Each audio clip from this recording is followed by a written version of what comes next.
full-size engines in, we've got a couple of miniature engines. And one of the front is the very first time here with a steam engine at Peters Park.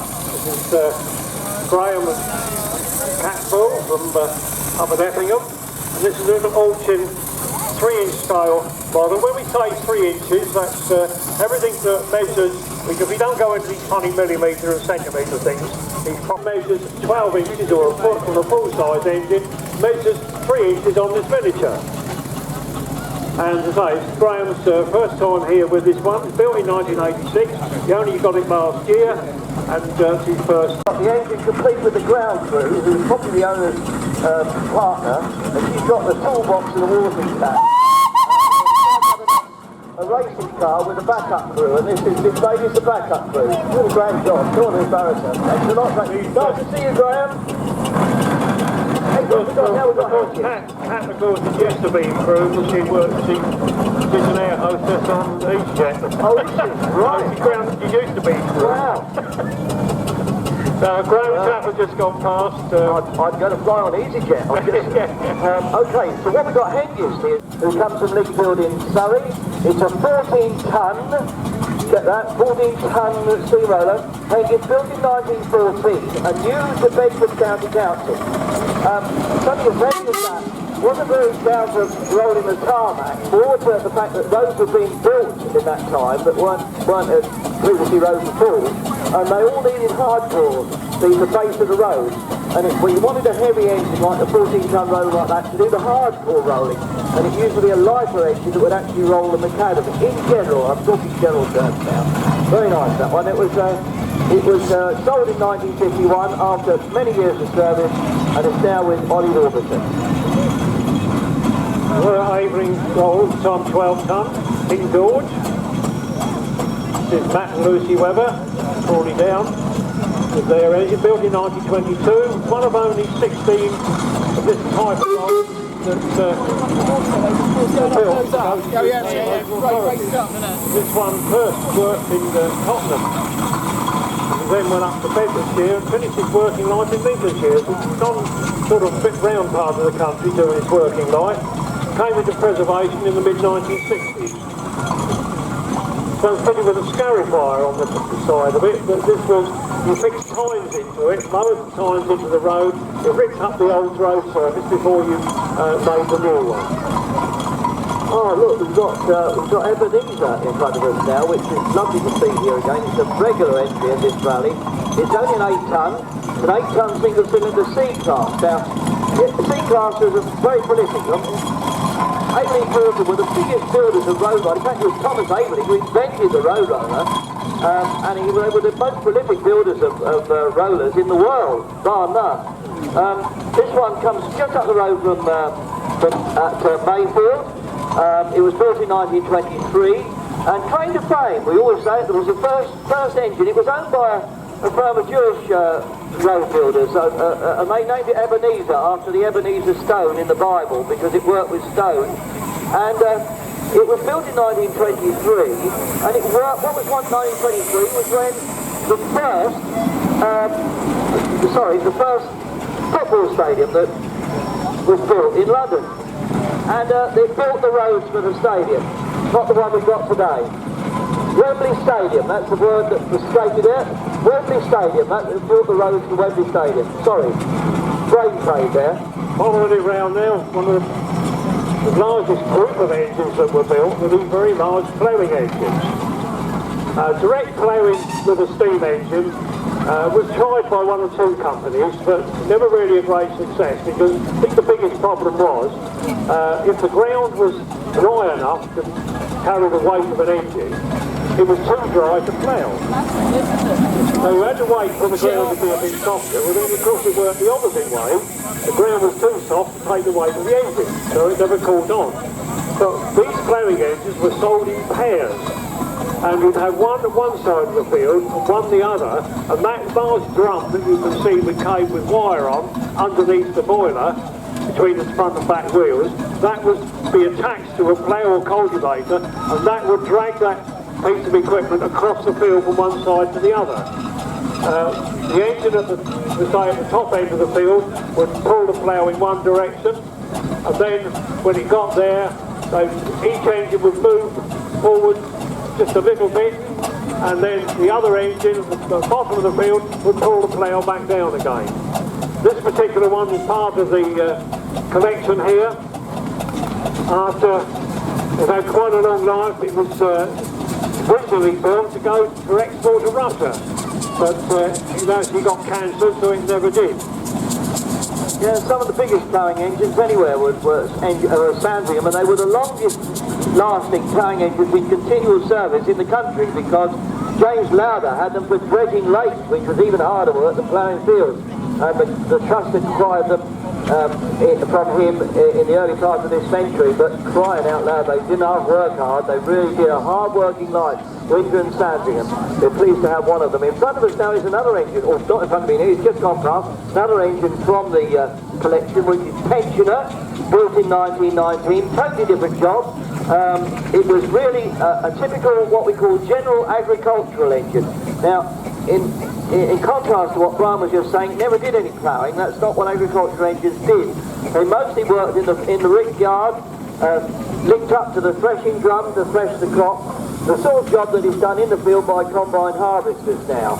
And when they weren't doing that, they were taking the crop itself down to the mill in the trailers, or else they'd be linked up to a saw bench, sawing timber for the buildings, or the farm buildings to the fence posts. So they worked on the farm, but certainly not ploughing. They had all metal wheels, Pensioner. It was valid on metal wheels up till recently, but they're a terrible thing to ride on one of those on modern roads with metal wheels, so they put rubbers on the back. Fully rebuilt, mainly with the help of volunteers from the trust. Now, different make of roller just joining the line-up. Bruce Crockford with his Fowler 1923. Fowler's built up in Leeds, in Yorkshire. And this one spent his working life up in that area, and it was actually the last working engine in Yorkshire. And fairly recently, they just found, it turned up apparently on eBay, the original plate, the works plate number, that should have been on the engine, disappeared years ago. 40 years ago it went missing from the engine, and now it's back on the engine again where it should be. That same driver that drove that engine for that county council illustrated what I said. If it ain't Grove Jones Pixton, he drove that engine right the way through his career until he finished work in the 1960s. Next one going into line is another Aveling and Porter. It's got on the canopy the Burgess Threshing and Timber Contractors. So bears out what I was saying, the sort of work they did. It's called Emma, and it was built in 1905. It was in the scrapyard for a long time. There goes the works crew. No pressure. It ended up in the scrapyard, literally in bits, nose down in a heap of scrap. And it was rescued by the Burgesses, and they oh, wait a minute. Go and speak to that. Yeah. Rescued by the Burgesses and completely rebuilt to a very high standard. It was an award winner at the Kent Show in 2000. Very pleased to see it here again.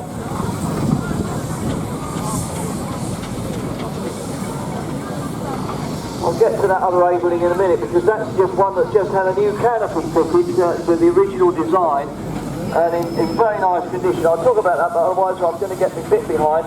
The engine, what is it? We've got to put an announcement about something. No, all right. Okay. The engine in front of us now is a road locomotive.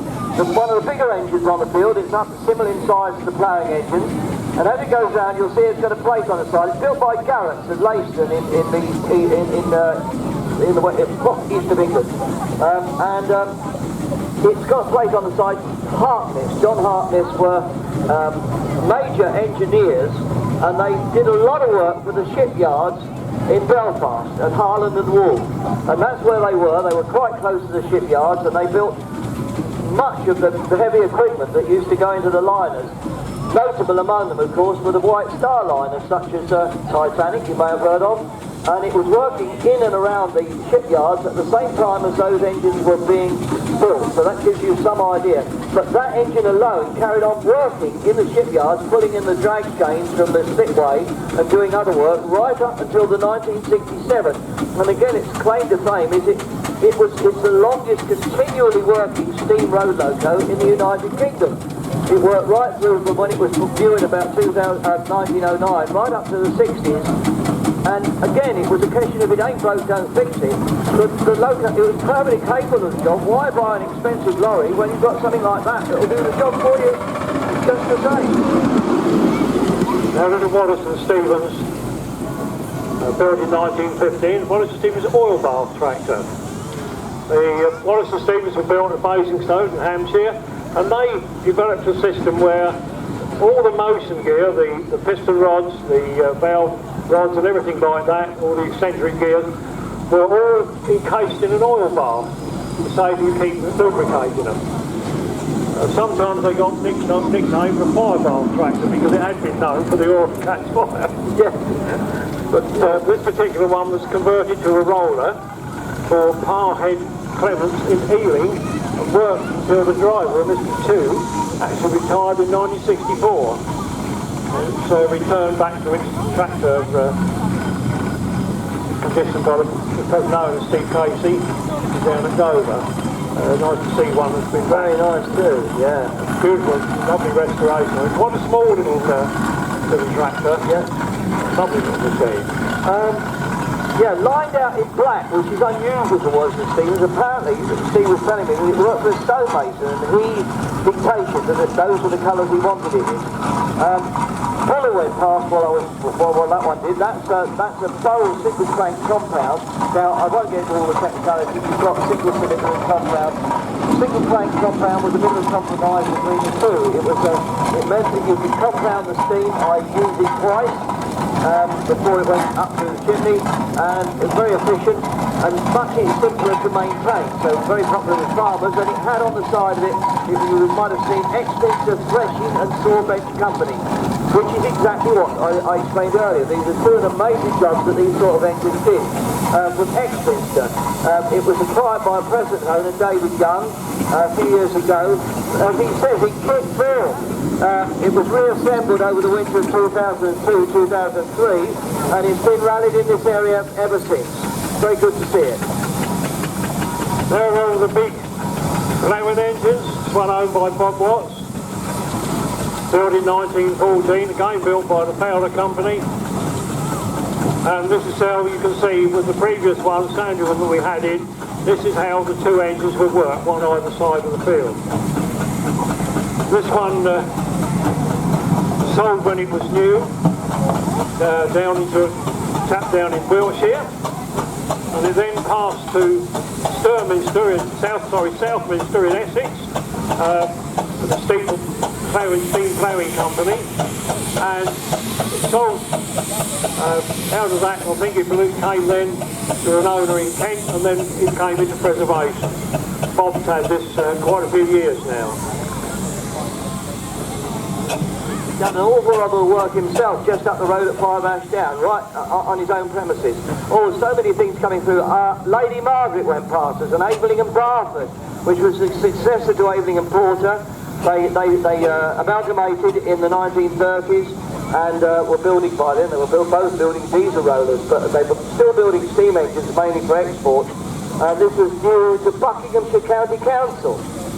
Brian and Terry Page from Heathfield have got it now, and they've entered it for us this year. Built in 1936, so one of the newest steam engines on the field today.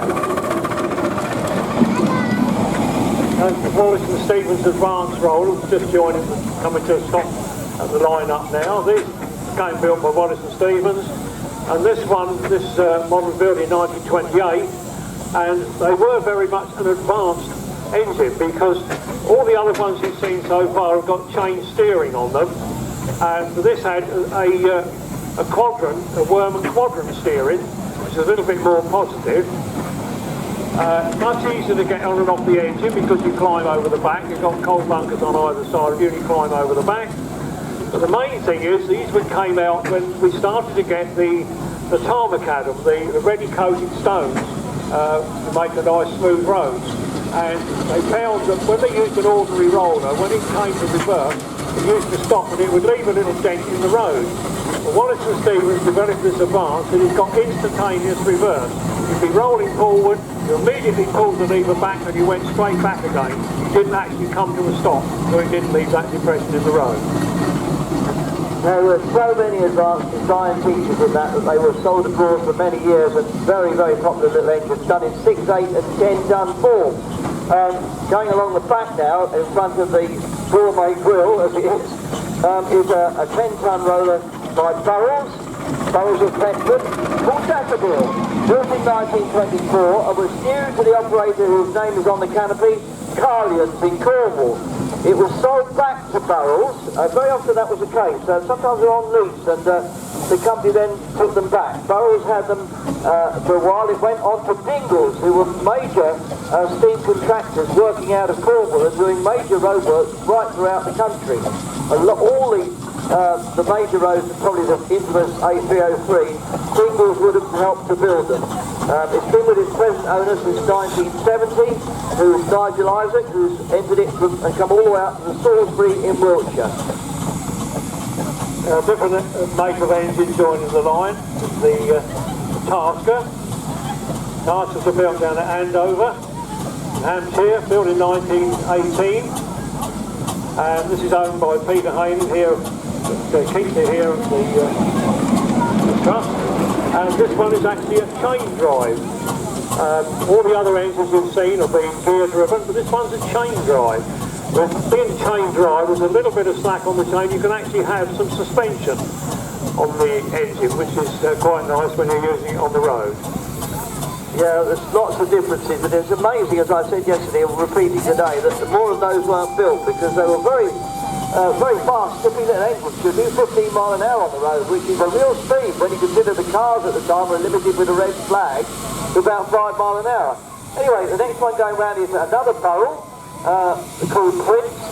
It's a 7 horsepower, well, it's nominal horsepower, it's the thing we give the steam engines, won't go into describing it, but built 1916. A double drive engine of which only 14 were made. It was new to Mr. Hardy of Blackmore in Essex and acquired by the present owner, Jeff Burgess.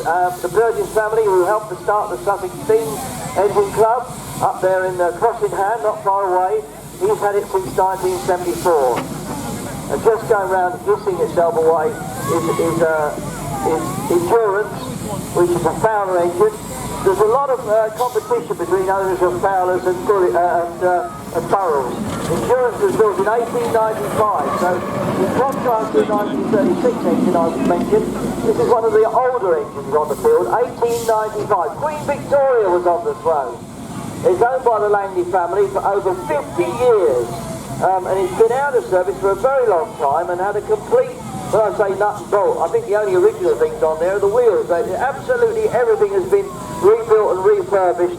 We're pleased to see it back on the field again. Bob Langley is the owner, and it's being driven by his family,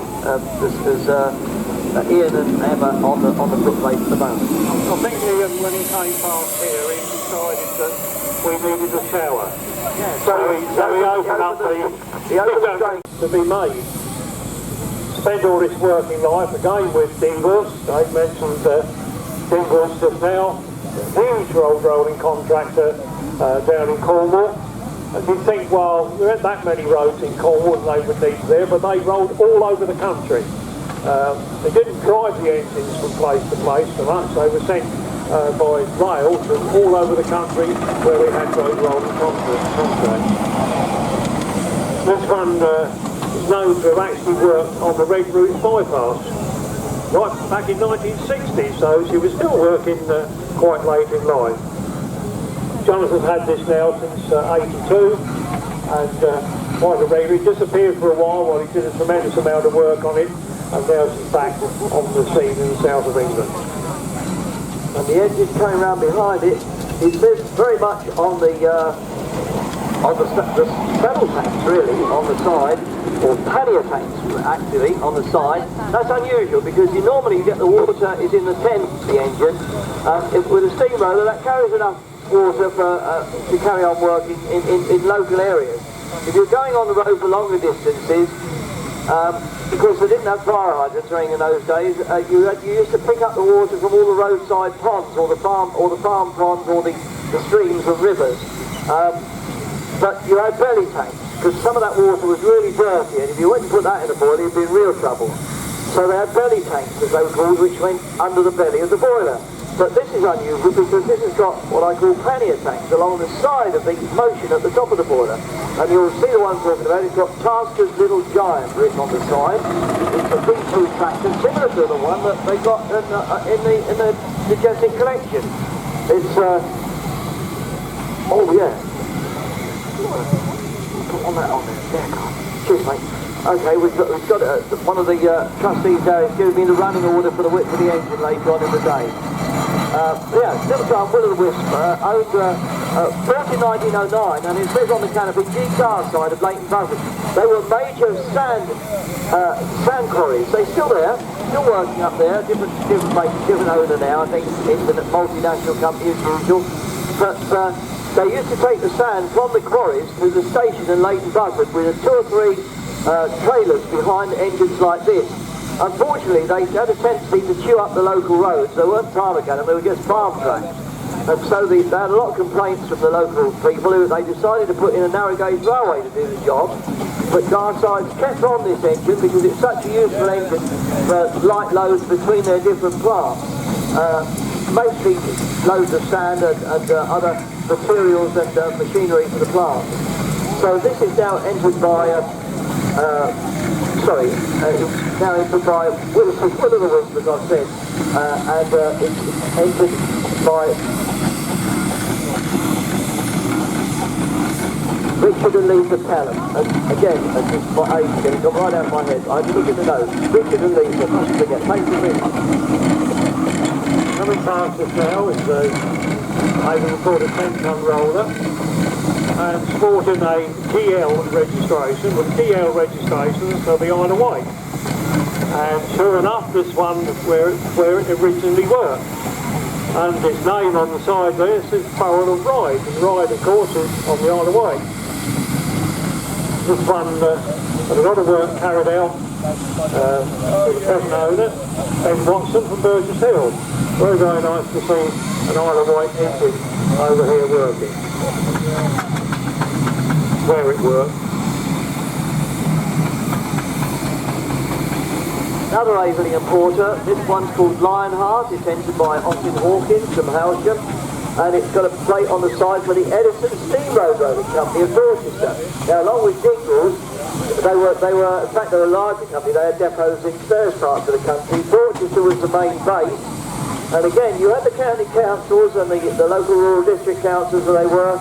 They did all the local roadworks, but when it came to building trunk roads and major roadworks, they called in the big contractors, as they do today, to do the work. And this one, that's where it came from, the Edison Road Rolling Company of Dorchester. That's the work it did, and they worked right through, again, almost up to the 1960s. Oh, now this is interesting, isn't it? It's lovely. This is Royal Star. A Showman's engine. It's the only one we've got. Oh no, we haven't. Yes, it is, because Southern Queen's temporarily off. Yeah.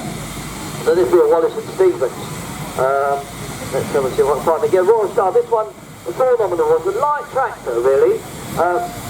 Built in 1914 for a Showman in the form that you see it today. A lot of these got converted later on. They never started life as a Showman's engine.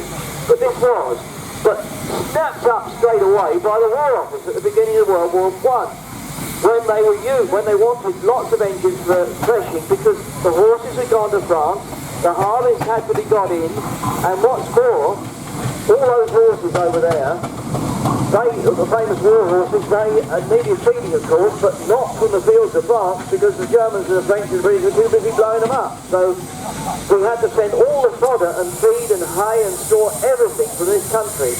So the ministry requisitioned pretty well every steam engine that was going, and this was one of them.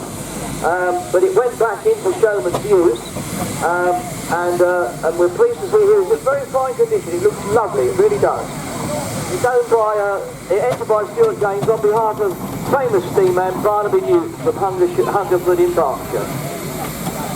One of Wallace and Stevens Advance, 8 ton, built in 1939. This one was supplied new to Pontypridd Urban District Council down in Wales, and they kept it in use right up until 1962 when it was sold into preservation.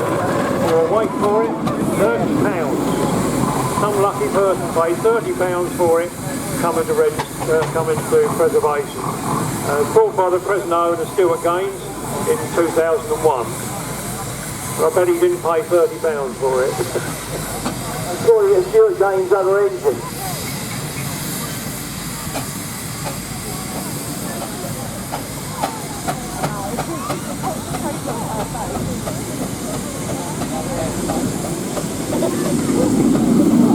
Get the registration number in a minute.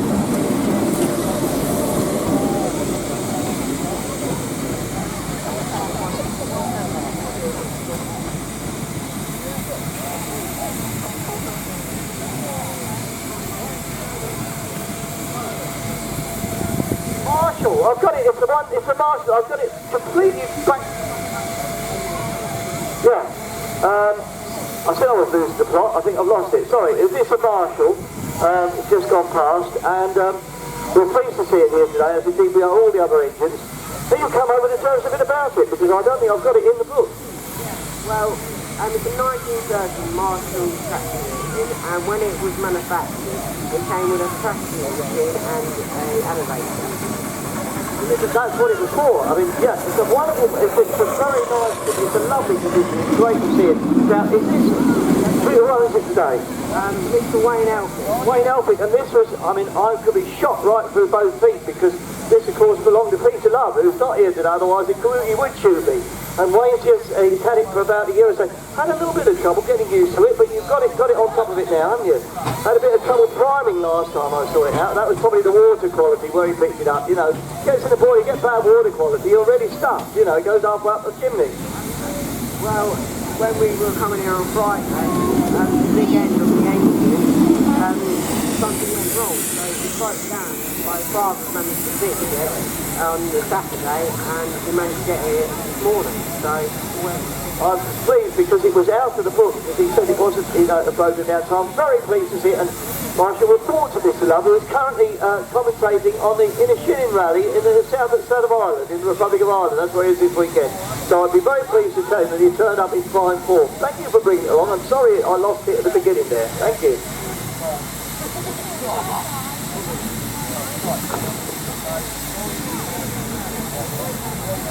Yeah, we've got, just had one Marshall who, they come in pairs, I think they must be breeding. There's another Marshall now, this is Jess, owned by David Mancy.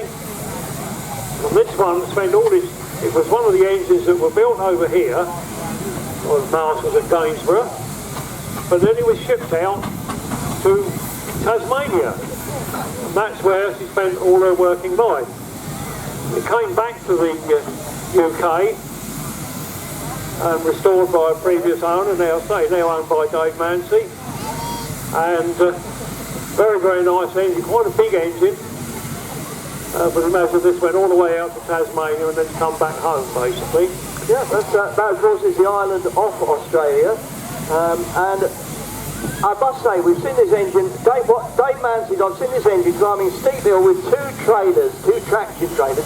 Traction trailers are heavy old things, they're metal wheels and wooden bodies, two trailers full of broken bricks to go to a road making demonstration. Very powerful. I mean, basically it was built as a general purpose traction engine, so it would do farm, what a compression and store bench work, but also pulling loads on the road. And 5 nominal horsepower, it really works hard, and you'll see it at the High Wheels Rally, which is coming up later on this month. It's organised by Dave Mancy. Now the engine's not going to try and get round to join the line up, it's going to stop up over the side here. And this engine's owned by the Coppard family. Anyway, a few weeks later, I was at an event at the Way and Arran Canal, and Jeff came up and said, we're doing a road run this afternoon, would you like... An hour to go, so you've plenty of time for something else in the arena, but if you'd like to give us a blast on the whistles, now's the time to do it.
What we're doing is Mr. Lloyd Webber here who can ride a symphony for steam whistles. Nobody wants to be the last one. What about the whistle on this, the last engine that joined us here, the one that was found with the oil and everything in the boiler preserving it? That whistle is one of the biggest ones I think I've ever seen. And if ever you wanted to get rid of the steam quickly out of the boiler, you just blow a whistle this time, because it'll soon empty your boiler of steam. The only trouble is you won't have any steam to move.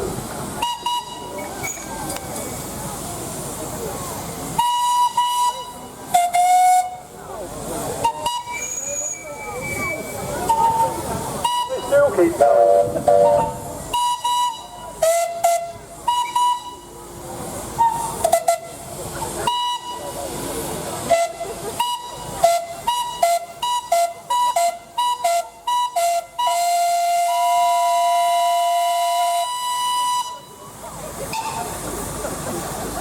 Well, as I say, we really ought to record this and then we'd rewrite it with modern technology into a symphony of steam whistles.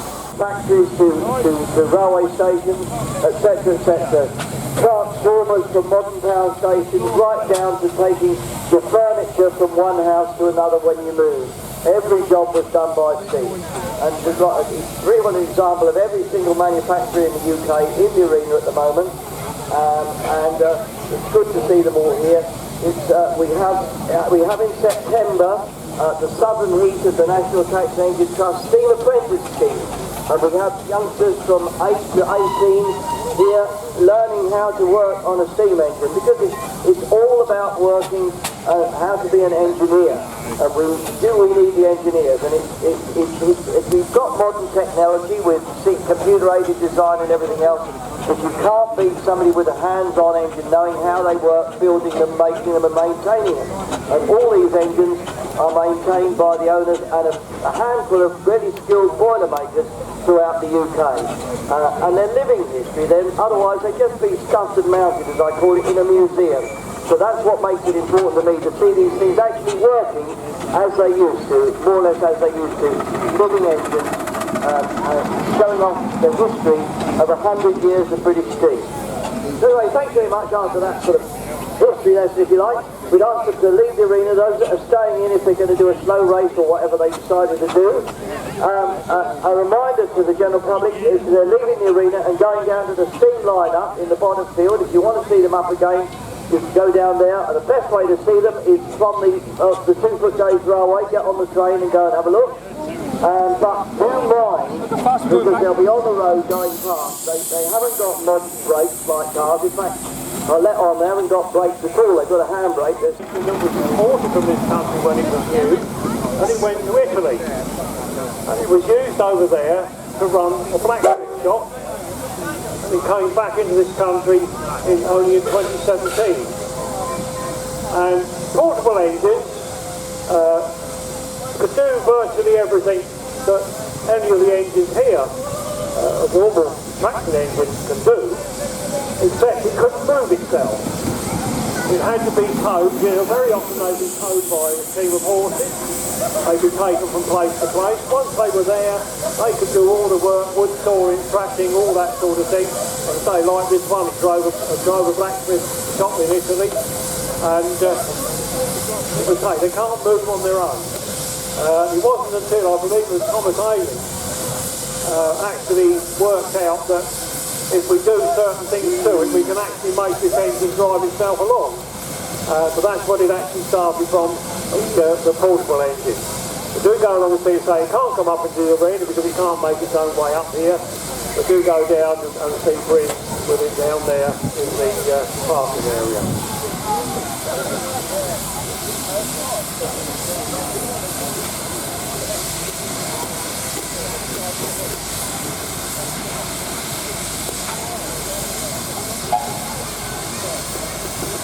Just to note that the organ, which is normally playing next to us, he's obviously stopped playing at the moment because we've got Ring of Ventures up there, but just to note that one of the things that I haven't mentioned you've done is our Museum of Mechanical Musical Instruments, better known to us as the Organ Museum, just up towards the house, cross over the railway tracks, and the gentleman who was operating the organ just to the left of the commentary point here, he's in the Organ Museum now, working some of the mechanical organs and other instruments, musical instruments in the Organ Museum. Part of the Jesuit collection, it was always something that Joyce Jesuit herself was particularly keen on, and Joyce and Claude got what we call the first thing they did, and they did it for a yard of iron. And they had a race right down the field. There was no road, please. Yes, we're all given a tip. Thank you very much. When the hat goes down, away you go. Off you go. Oh, we got the task as well. Just about to get there. They're all going on the steering, just about going. The flywheel's going just very, very slowly. It's going to be an interesting race, Brian, isn't it? Because they're saying you've got all different types. The largest flag engine down to the lightest light tractor, 3 tons up to 20 tons. I was daffodil stopped already. It was a bit late moving on.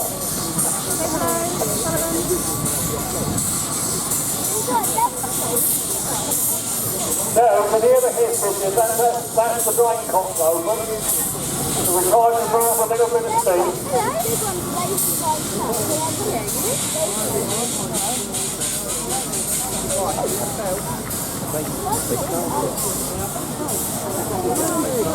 Ask anybody about with a block of wood in their hands yet? No.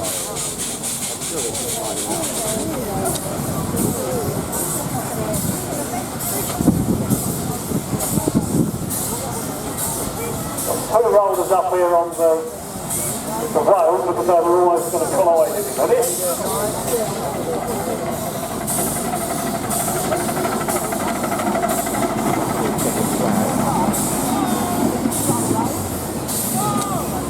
These here have forgotten that with a slow rate. Good layout in front at the moment. The playing engine not far behind.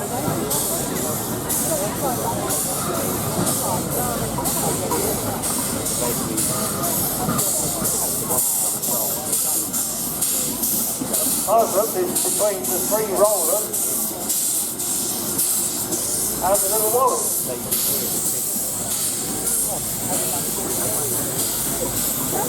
Well, you know, it's still going, bar the Garrett Road locomotive. Which is in the lead, or rather the last engine really, and Vera's stopped now, but everything else, amazingly, is still just about going. From where I'm sitting, there's pretty well not much to choose between them, Brian. Well, I'm not sure whether it was Jonathan's, Dr. Martin's engine, whether he actually was late starting or whether he did actually already come to a halt, I'm not sure. But anyway, at the moment, he's got the Adrian Barton. Is the one that's right at the back. Little Warwick is rocking here quite nicely with the flywheel just about turning.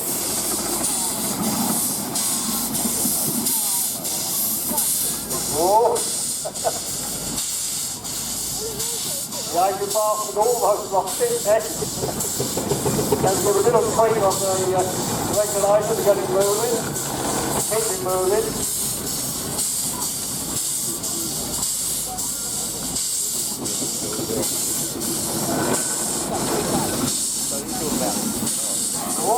Almost. Very close that was. Very close. Coming up to the finish is Sandringham, but of course that means that it's well behind really, because by being in front it's the last. But it does just, you don't need the date on something, it does just sound like a sporting dragon, I must say. I think Sandringham, now Sandringham's cheeky because it's actually standing there, it actually came to a halt, but the rear wheels are still going round just then. But anyway, it's still right at the front. It's again, it's another one that's forgot it's in a slow race.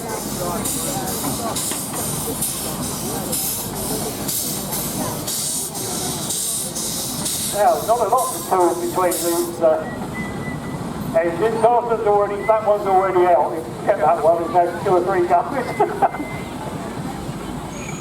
No, this one did actually, he nearly stopped this engine. He just about kept it rolling.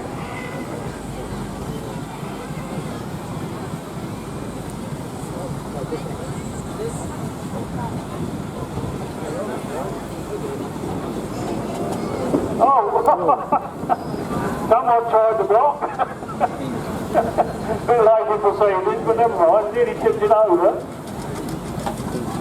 That was a bit hair-raising, seeing that go up there. Well, it looks like That is the Adrian Barton. yeah.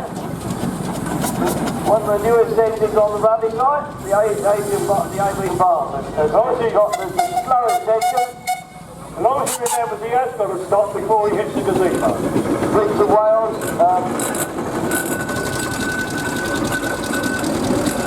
Enterprise training plant from Brighton in East Sussex.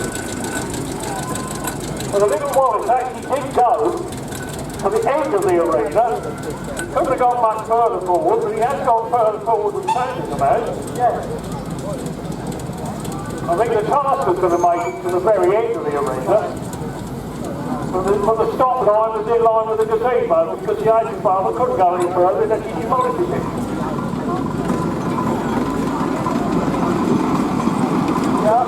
Yeah, up on Sandringham is Colin Wakeford and Chelsea, who are brewing that engine at the moment, and they worked on that engine solidly throughout the winter. Completely rebuilt, I think major rebuild of the tender, literally on site here. Always seems to be somebody in it or under it with a welding iron. But when you're up on that, you understand particularly out with what's outside the steering, which is totally unnerving, because you've got those big 6x6 rear driving wheels going around right next to you, and it's a long way down to the road. But on the road, as I've already said, you know, they always work repairs, just as Winfield Sandringham made up for the Royal Castle before. And they had the plough this week, a big multi-furrow plough, and of course the Salmon Spinning Band and the water cart. So it was quite a convoy, and there was not many farmers, well most farmers couldn't afford these. They were owned by various contractors and taken from one big estate to another. And this ran to be Smith's Crisp. Now, we all think of Walkers and Smiths. There's been some in our cars that go way back, but Smith's Crisp was going way back before the Second World War. Well, like back in the First World War, and they had this lovely fenland pasture that they grew potatoes in, and it was all done by steam plough. And they had quite a fleet of steam ploughing engines of their own. And converted to four-wheel drive, and they became the good big wheels on the front as well. And it turned them into a very, very big, powerful factory too. Nowadays they're quite commonplace, probably done in about the 60s, so quite something there. Minneapolis Moline, American company. A lot of tractors came over to this country during the war on these legs, and a lot of them didn't go back. This is very typical of an American tractor. It's petrol only and no hydraulics, just purely the fuel bar. Awesome diesel major. Another one of these now, these came out normally with a 4-cylinder engine. We will see some no doubt. But this one of them get converted in February to a bigger engine. Now, can't remember what engine we got in this one. 430 engine. The truck will come out of an industrial size tractor. Never left the Force factory like this, but it's nice to do them. This is another good one because to do it, you have to extend the body. And some of the ones when they're done made, you can see the joint in the body. This one you can't. So done properly, well done. Nice bit of welding. Third Marshall, Nicholson and diesel engine. Not one of the most popular tractors for general farm work because you have no electric start, you've got it all doing all that. Well, there is an easy way of starting it, but it costs you money. You've got to wind the handle to start it up, or the expensive way is to use a cartridge. On the other side, you go up to a front, put a cartridge in it, and you hit the thing and away it goes. But it's costs you money to do it. But where they did come into their own was forestry work and construction contractors. This one, as you can imagine, has been used for forestry work because it has a winch on the back there. There you can see the winch anchor that drops down and fits in the big change of colour design. Instead of keeping the round and comic through, they went for the square design. But this one's redesigned. It's basically, if you run up a different way, one is following you around in a minute. A bit more power, obviously. Held in the grey 30, developed by Harry Burns. No one called nothing, but no called mate. And notice on the side here, we've got 6 parts.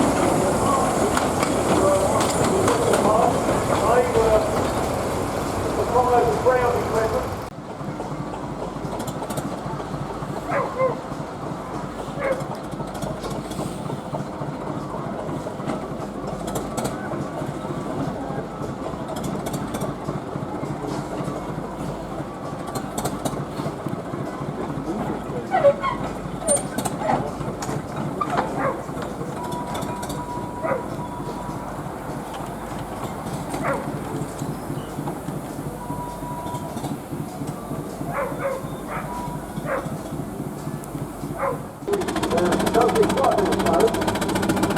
And a lot of dust when you make your steamroller, which rolling around at the same time. And the run is still dust. Peter on the right has a stopwatch, and he will now time that run on his stopwatch, and the rear wheels stop very neatly between the poles, and the poles haven't been hit. Brian will then measure how well they've judged the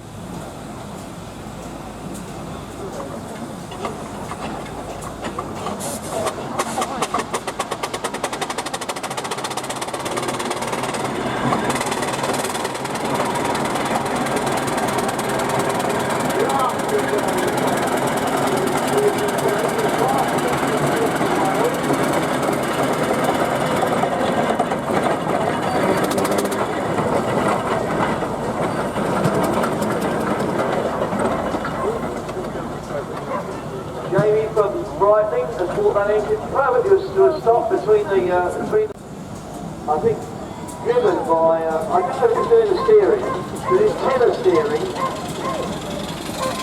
Oh no, Roy's steering, Roy's doing the steering.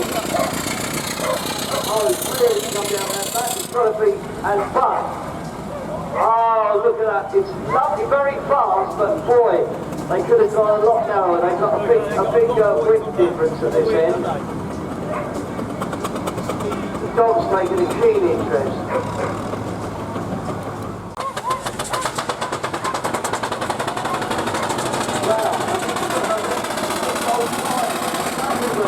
That's coming down there later on. When he's stopping time, that's the point. He's slowed down all right. And he has stopped perfectly between the two posts. And very close to it too.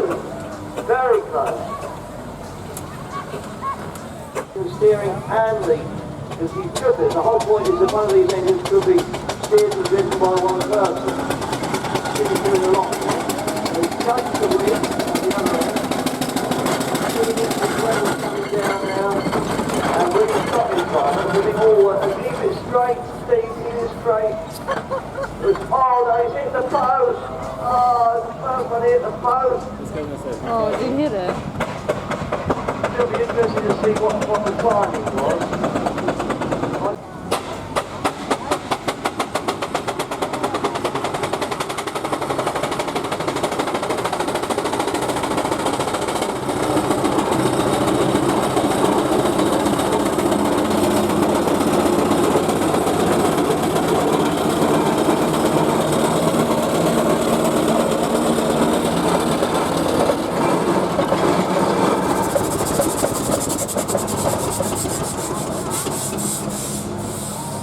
Well, that's really good going, that is really good.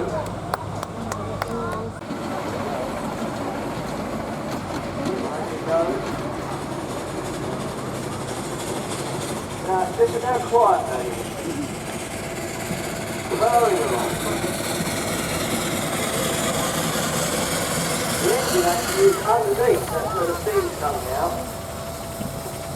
He's taking it very steady, I must say. And he stopped. Oh, he's got to stop with the back wheel, isn't he? Oh, I think he stopped it. Oh, yes, well done on the wheel. Right, now we've got Johnny Barnes with a lovely Fowler rollover.